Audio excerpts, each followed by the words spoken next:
Alright, here I am on the US 23 railroad crossing here in Fostoria, Ohio.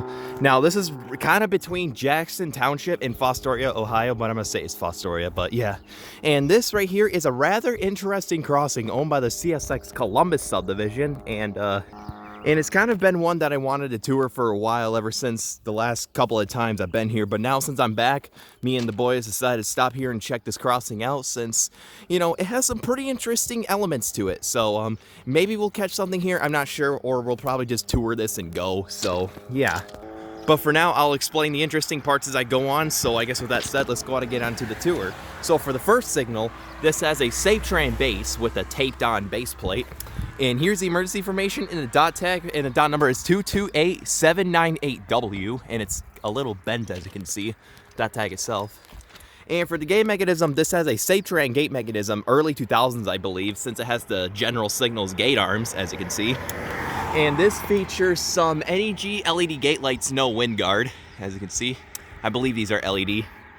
But yeah, and as you can see, they also probably gave this gate mechanism a fresh coat of paint just now. Well, just recently. But yeah, and for the lights, this has two pairs of SafeTran 12x24-inch incandescent light heads with Leotech EV series LEDs in them, or Western Colin Hayes second generation LEDs. One of the two, but they're kind of the same. But yeah, and these are sitting on a SafeTran light bracket. And this signal has no bell on it at all.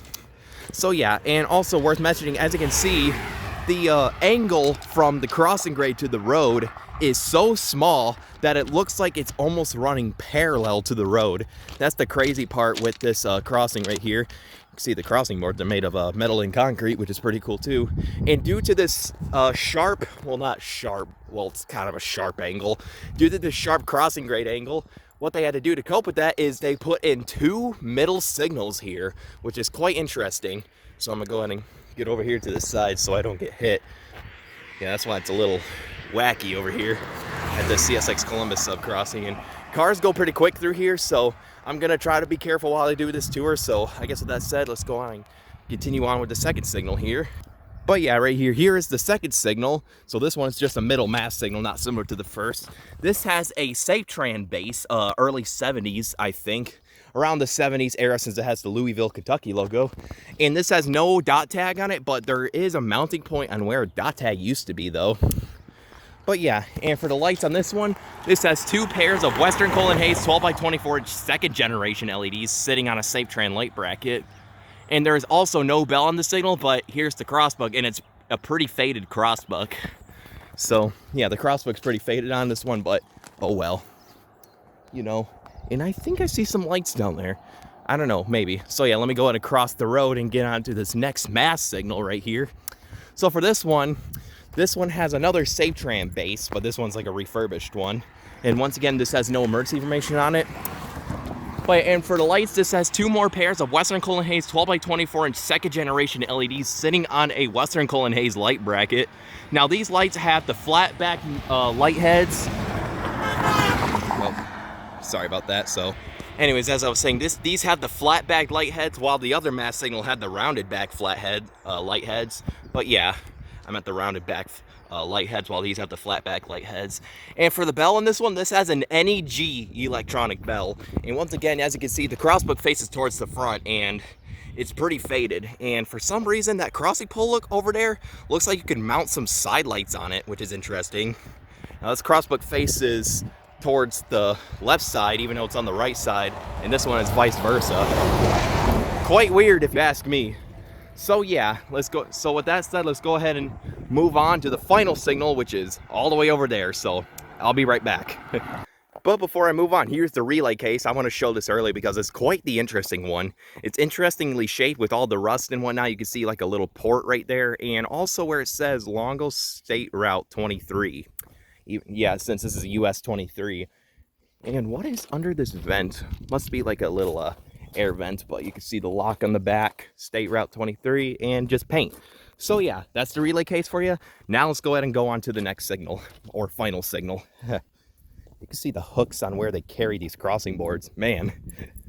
So thankfully traffic's gonna quiet down here for a couple minutes. So yeah, right here is the final signal, which is similar to the first one. So this one has another SafeTran base.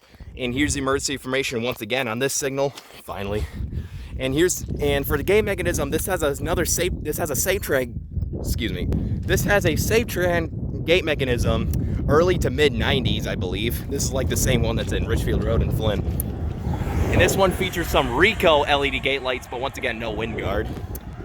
And for the lights, this has 2 more pairs of SafeTran 12x24-inch incandescent light heads with either Leotech EV series or Westerco and Hayes 2nd generation LEDs in them, all sitting on a SafeTran light bracket.